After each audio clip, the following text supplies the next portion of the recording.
now we're heading over to the top 5 segment, man. And this one, ooh, it's juicy. Because this week it is top 5 memorable monologues from film or television. Man, oh man, there's a lot of good ones out there. So There it's really hard to is. freaking try to pick. I could have literally stacked this thing with like 25 of them. At least. Like Me too. literally like or more. Yeah, I'm just all in. I can't wait to tell you because I think that this list between the two of us, a lot of people are going to be like, yes. So completely agree, man. It's yeah. freaking awesome. But yeah, I think my number 5 is very relevant in today's time period, and it just came out this past week on Daredevil episode 4. And I'm talking about Charlie Hudson III, a previous guest on both podcasts, Yeah. Everything's Okay podcast and ITCAFpodcast. Oh my goodness, guys. His freaking monologue in episode 4 is absolutely amazing. Talking about poverty and what it's like to be someone who is less fortunate than others and going through the process of everyday life of just trying to scrape to make it by. And just, I love his delivery of this thing. I love his dynamic with Charlie Cox. I think they had a great repertoire back and forth. But it just really hit home because I know you and I both, growing up, we didn't always have everything we always needed. So it's something that a lot of people can relate to in current day times and in future day times, sadly. But it's a monologue that I think will always be relevant in society. And so I just had to put it on the list. So yeah, if you haven't watched it yet, please go watch just that scene, Daredevil episode 4 for Charlie Hudson III's freaking monologue. I agree wholeheartedly with you. And he talks about how the system works against you instead of trying to help you. And yeah, his delivery was so, because it starts off comedic. He's basically making fun of, Matt and being blind and but then gets real serious about, about what it is and how he lives life and how he's basically been fucked his whole life. And it's really, really good scene. The writing in that whole episode just unbelievable. I got one I got one on my list too. Freaking Charlie Cox was like, yeah, we'll see what I can do, and Charlie's just like, ha, I get it, we'll see, because you're blind. Oh my god, yeah, no, it's so funny, like how he approaches just the whole back and forth delivery was hilarious. Okay, my number 5. I could have picked 25 monologues from this film alone because there were so many in this film. I'm talking about The Breakfast Club, but the one I specifically went with was when Bender goes off talking about his dad. This is the one where he starts off making fun of Anthony Michael Hall's character, talking about how he's got the perfect little cushy life, and he's, but Dad, I need this. And then it goes into about how his life at home is. And it just, it talks about the abuse and how he abuses the mother and how he's, he's called a piece of shit and worthless. And it just, it ramps up so high, and then it hits this moment, when he finally stands up to his dad and he's like, no, fuck you, but what about you, Dad? And it just, I think it was so powerful because there are so many families where that is taking place, and where at some point the young male has to confront the abusive dad because he's the only one that can do it, and it's where the role shifts, and I feel like, and then, it's just so powerful. And then how he's discounted at the end. Like, they don't even believe, they think he's making it up to try to make himself look tougher, kind of a thing. And you realize throughout the film that he's not making it up, that this is his life that he's been dealt. Just a very powerful monologue where it just kind of plays off of, it goes in a direction you don't think it's going. He's making fun, and then all of a sudden it's just him, and it's about him, and it's just so... Judd Nelson, just phenomenal. I mean, it was a beautifully written scene, but his performance, just unreal. You just... It's gut-wrenching. You feel for him. You just, because he's kind of the guy you want to hate initially in Breakfast Club, but then that scene, you're like, fuck, fuck, I love this guy. I feel so bad for him. Oh, kind of a thing. So anyway, my number 5, John Bender from The Breakfast Club. Yes, such a good scene, man. Such a good freaking scene. My number 4 goes to, well, I can't even talk about it because we can't talk about Fight Club. I'm talking about Brad Pitt and Fight Club. That's right. Yes. Number 1 rule of Fight Club, can't talk about Fight Club. That's right. Number 2 rule in Fight Club, don't talk about Fight Club. Yes. That whole thing, man. I mean, this is such, it was before its time. That's for sure. The huge impact that it made on this cinematic universe, I think, just it paved the way for so many different types of exploratory films that deal with mental health and what's true, what's not, what's going on in your own head, and like just honestly freaking domestic terrorism. Yeah. But I just think that what this film was able to do and what Brad Pitt's portrayal was like it was enticing to something bad, you know, to be able to pull you in to a community that you never had before, to be a part of something. Well, this really just clicking in my head right now. He fucking started a cult and they were doing some crazy shit. He's Charlie Yeah. Manson. Yeah. Like, I just like it's wild. If you guys haven't seen Fight Club, come on. Where have you been all of your life? But yeah, that was very impactful, and I think this is honestly one of the first films that people started taking Brad Pitt seriously as a dramatic actor, because he was always came off as the pretty boy. You know, I think Interview with a Vampire did pretty well.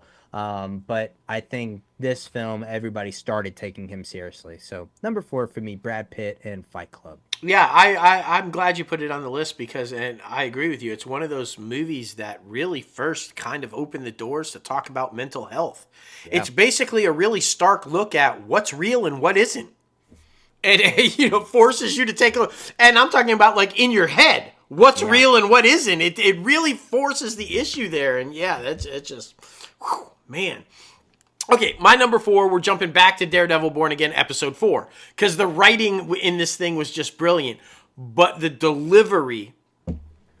Okay, mine is John Bernthal and Charlie Cox, as, of course, Matt Murdock and Frank Castle. And it's when Matt comes back up and finds Frank, and they haven't seen each other since the Netflix season 2, like, so it's been like 5, 6 years, 7 years since they've seen each other. And holy shit, this is a master class in fucking acting. John Bernthal, like, he basically, sorry, spoiler alert, big spoiler alert if you haven't started watching it yet. Foggy dies, and Matt is having a hard time acknowledging the fact that he's dead. He's carrying Foggy with him in his pocket. He's hearing Foggy talk to him, but he can't address the grief. And he won't say his name, and he's having a real...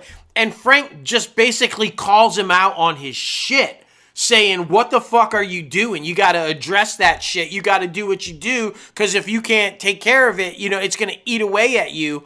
And it's just the back and forth. Bernthal, so good.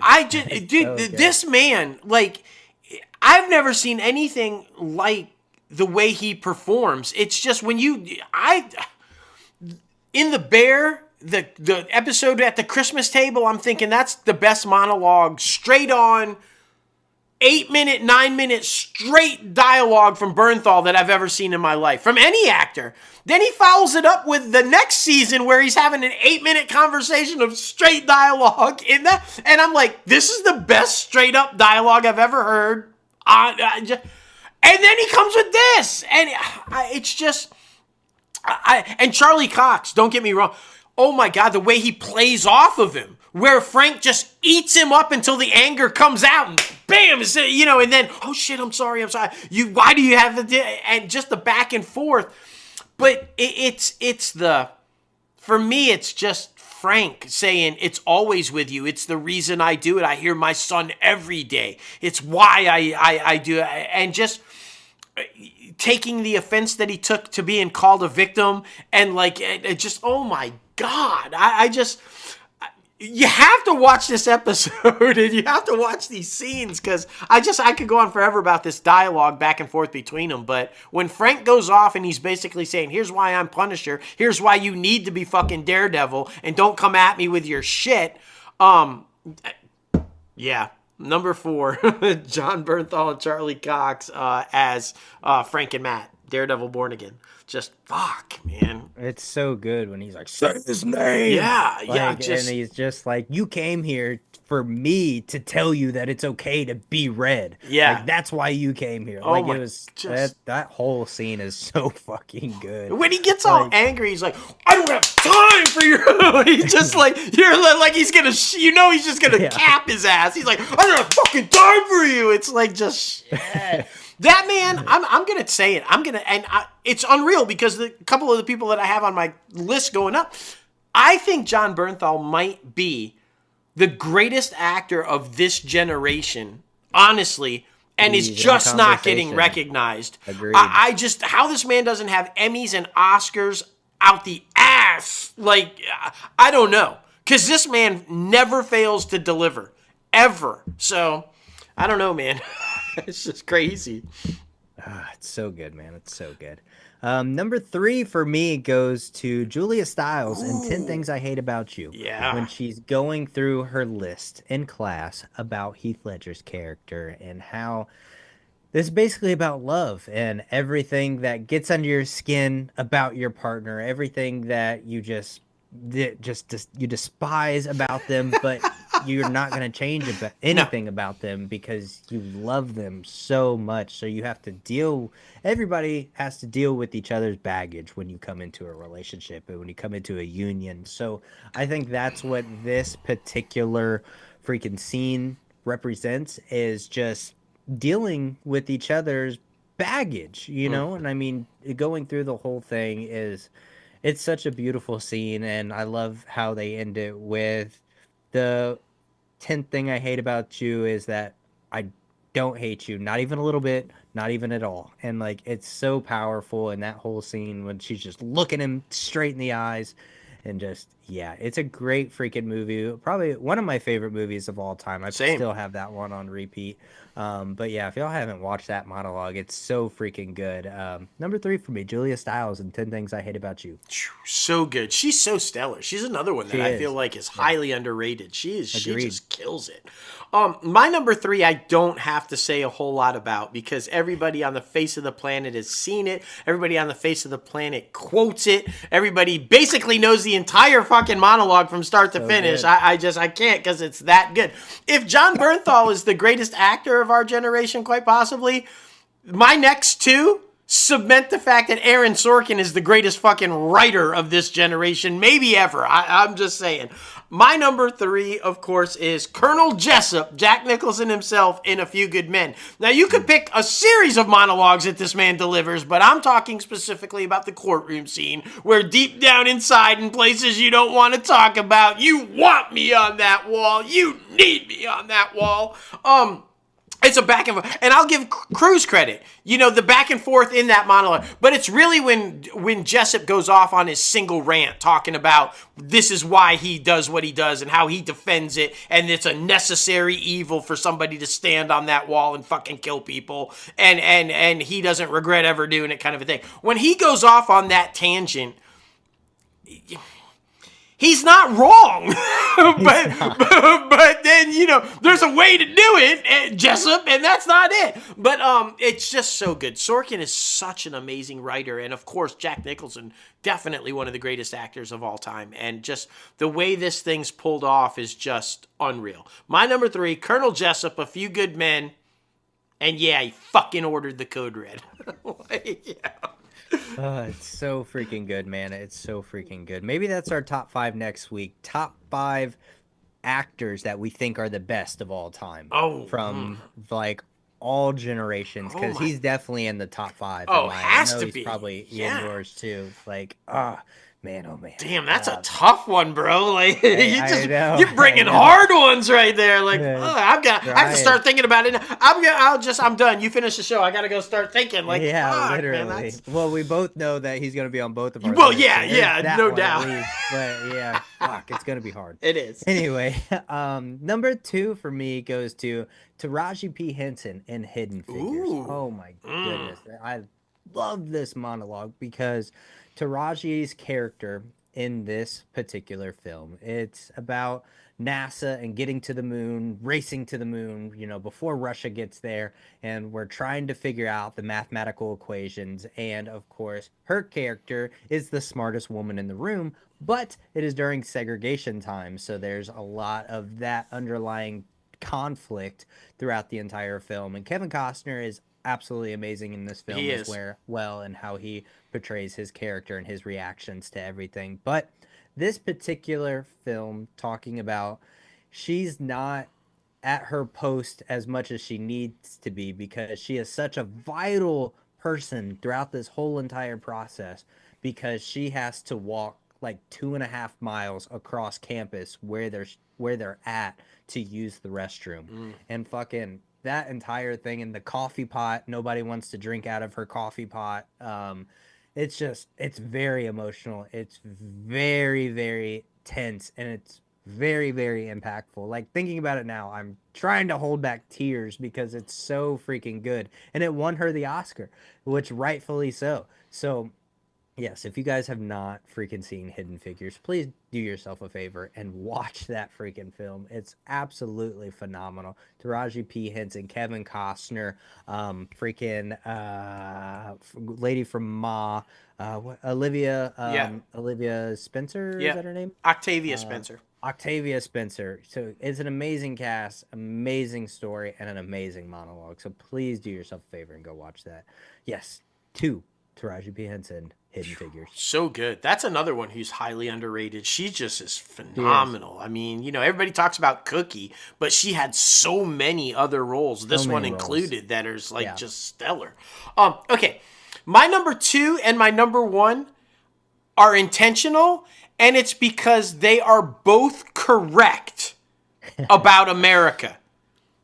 Very drastically different, and yet both absolutely correct about America. My number 2, played brilliantly by Jeff Daniels, is Will McAvoy's rant about America in the newsroom. And please correct me if I'm wrong, but I'm almost positive this was the opening scene of the pilot episode. So this is the first thing that hits you of this show, and Sorkin's brilliance is on full display. It's basically, he's on a panel, and the commentator is basically taking questions from the audience, and the one girl asks all of the panel people, why is America the greatest country in the world? And the other ones give like these answers about, freedom and blah, and the other one is like, because we blah blah blah, and Will refuses to answer it. He said, well, I'm just not going to go there. I don't think that's necessary for me to answer. And the commentator eggs him on about, oh no, we really want to hear you answer this. And then that's it. Boom. And he goes, well, if you want to know, we're not the greatest country in the world. In fact, and then he just goes. It's like a 3 or 4 minute monologue about where he just rips it apart about how we're this in education and this in healthcare and this and this and this, and how other countries compare to us and why the government is the way it is, and just, tears it up. Everything he says, completely accurate. Just, from start to finish, just whoom. Then attacks the poor girl, saying, if you ever do find yourself stepping into a booth, and voting, it's brilliant. It's Sorkin at his best, hands down. And Jeff Daniels, just as Will Mack, I was blown away. I'm like, fuck, that is the most real commentary on the state of America I have ever seen. That is a guy that you wish a politician would get up and say that. He's a news anchor in the show, but you just wish we would get a guy that's running or a woman that would actually say that shit about, we're not the shining, beacon on the hill anymore. We've got to get back to that. But oh my God, if you guys haven't watched The Newsroom, it's only 3 seasons. Sorkin left because he was getting ready to write a film and couldn't commit, and he didn't want the show to continue if he couldn't write all the episodes. But trust me, this is a monologue that, and if you don't want to go back and watch the whole series, just type in Will McAvoy rant in Google, and it'll come up, and you'll be like, it's so good, man. It's probably one of the best things I've ever seen, television or film. So there it is. My number 2, Will McAvoy, played by Jeff Daniels in The Newsroom. You know, you have to mention Jeff Daniels, too. He's got to be in the top 10 because his drastic difference between The Newsroom and Dumb and Dumber. Wild, Will McAvoy like, compared to Dumb and Dumber, like, you wouldn't even think it's the same actor. Like, it's so drastically different. And, exactly. Yeah. And then fucking, like, the Comey Rule and, like, yeah. It's so freaking good and highly not talked about enough right now. Agreed. Definitely not talked about enough. My number 1 pick comes from one of my favorite films of all time, like my second or third favorite film, probably my second. And I'm talking about Gary Oldman's speech as Commissioner Gordon in The Dark Knight. This one, when he's talking to his son, when he's like, and why will we chase him, Dad? Like talking about just because we have to. We have to continue bringing balance to the force, the world, just because he is technically a vigilante and he is breaking the law, but he is also breaking it for the right reasons. Yes. And talking about, do you either die a hero or you live long enough to see yourself become a villain? And that right there is so good. I know that's not from Gary Oldman, but talking about just what it's like to try to do some goodness in the world, even if you have to throw out the rule book every now and then. Like it's heart-wrenching, it's empowering, and it's one of those things that gets you going, man. That's for sure. So I had to put it on my list, of course. But yeah, number 1 for me, Gary Oldman in The Dark Knight. I mean, hard to argue. Hard to argue that. Like, I mean, just Oldman maybe needs to be on the list too, as one of the greatest actors of all time. It's so hard to try to do this list. Yeah, and Nolan may be one of the greatest writers of all time. Like, so I just maybe that should be a follow up. Like, okay, here's the greatest writers and greatest actors. I don't even know, man. I don't even know. My number 1. If you follow me, you know this had to be on the list because I post it every year. This is the. If Will McAvoy told you everything that's wrong with America and why we're not great, President Whitmore tells you everything that's right about America and why we are the beacon that everybody hopes to be and lead the world in where everybody wants to go. And I'm talking about, of course, his speech in Independence Day when he's firing up the crowd and talking about how America's going to save the fucking earth. And he rallies the whole world behind America and to go take down the bad guy. And I feel like that is the epitome of what America is meant to be. I mean, it's clearly a speech about going to kick ass on aliens, but there's more behind it. The context of that speech is to rally people around what America is supposed to stand for. There's a reason it was called Independence Day. There's a reason it was released on Independence Day. And there's a reason this speech is in Independence Day. It was clearly meant for that purpose, and it works every time. If you can listen to that speech and not get fired up about being American, there's something wrong with you. It just makes you want to go wrap yourself in a fucking flag every time you hear it. And it's just... Yeah, I mean, I don't even have to talk about it because everybody knows it. Everybody's heard it. It's another one of those, like, on the 4th of July, you are playing that fucking speech. You know you are, or you're watching that movie. Don't even say you're not, because I guarantee you are. My number 1, President Whitmore, of course, by Bill Pullman and Independence Day. Just, yeah. Oh, my goodness. Going through all of these lists, I was literally tearing up because I'm recounting each of these monologues. Yes. And they're so damn good. We just love good writing.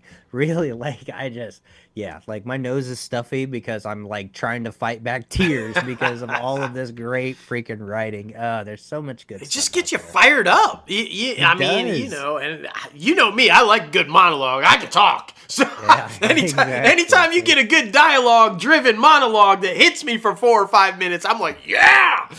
Exactly. Well, we want to know, what is your most memorable monologue from either a film or a television show? Please be sure to comment down below in the comment section. Add us on Twitter, Threads, or any of the good places. Be sure to do so.